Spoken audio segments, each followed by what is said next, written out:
On the subject of the direct connection of the Templars with Freemasonry at the time of the Crusades, there are only two propositions that have been maintained. One is that the Templars carried Freemasonry with them to Palestine and there made use of it for their protection from their enemies, the Saracens. Of this theory there is not the slightest evidence. No contemporary historian of the Crusades makes any mention of such a fact. Before we can begin to even discuss it as something worthy of discussion, we must find the proof, which we cannot, that in the 11th and 12th centuries Freemasonry was anything more than an operative institution to which it was not likely that any crusaders of influence, such as the nobles and knights, were attached as members.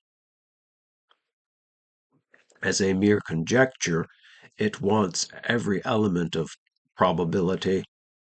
Hutchinson, the most prominent writer who maintains the theory, has evidently confounded the Crusaders of the 11th and 12th centuries, who fought in Palestine, with the Templars, who are said to have fled to Scotland in the 14th century, and to have there invented certain high degrees. This manifest confusion of dates gives a feature of absurdity to the argument of Hutchinson.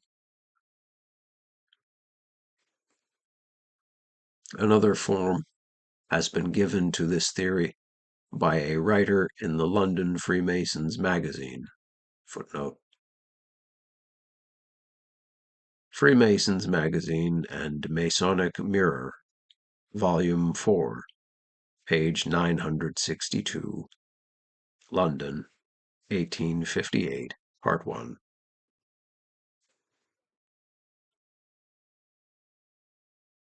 Which has the air of greater plausibility at least. The theory that he has advanced will be best given in his own language. The traveling bodies of Freemasons, who existed in Europe at the time of the Crusades, consisted of brethren well skilled in every branch of knowledge. Among their ranks were many learned ecclesiastics, whose names survive to the present day in the magnificent edifices which they assisted to erect. The Knights of the Temple, themselves a body of military monks, partaking both of the character of soldiers and priests, preserved in their order a rank exclusively clerical, the individuals belonging to which took no part in warfare, who were skilled in letters, and devoted themselves to the civil and religious affairs of the order. They were the historians of the period, and we know that all the learning of the time was in their keeping, in common with the other ecclesiastics of the time. From the best information we are possessed of regarding the order, we believe there can be little doubt that these learned clerks introduced the whole fabric of craft masonry into the body of the Templars, and that not only was the speculative branch of the science by them incorporated with the laws and organization of the knights, but to their operative skill were the Templars indebted for their triumphs in architecture and fortification. And it is worthy of remark that in the records of the order we find no mention of individual architects or builders. We may therefore not unfairly draw the inference that the whole body were made participators in the knowledge and mysteries of the craft.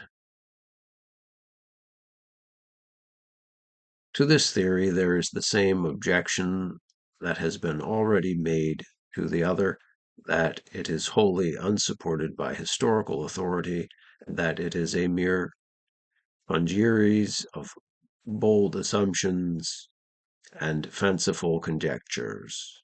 Very strange indeed is the reasoning which draws the inference that all the Templars were builders because there is no mention of such a class in the records of the order. Such a silence would rather seem to indicate that there was no such class among the knights, that they employed architects and builders who may have belonged to the guilds of traveling Freemasons before they went to Palestine is by no means improbable, but there is no evidence, and it is by no means likely, that they would engage in anything more than the duties of their profession, or that there would be any disposition on the part of the knights devoted to a warlike vocation to take any share in their peaceful association. The second theory is that the Templars derived their secret doctrines and ceremonies from the sect of the Assassins, or from the Drusses of Mount Lebanon, and that on their return to Europe they organized the fraternity of Freemasons. This theory is the direct opposite of the former, and, like it, has neither history to sustain its truth as a statement, nor probability to support it as a conjecture. It was the doctrine of a German writer, Adler, who advanced it in his treatise De Drusis Montis Libani, published in 1786 at Rome. But its most prominent advocate was von Hammer, an avowed and prejudiced foe of both Templarism and Freemasonry, and who made it the basis of his charges against both institutions. Notwithstanding this, it has been accepted with his wonted credulity by Higgins in his ponderous work entitled Anacalypsis. Brewster, in the work attributed to Lowry on the history of Freemasonry, has adopted the same hypothesis.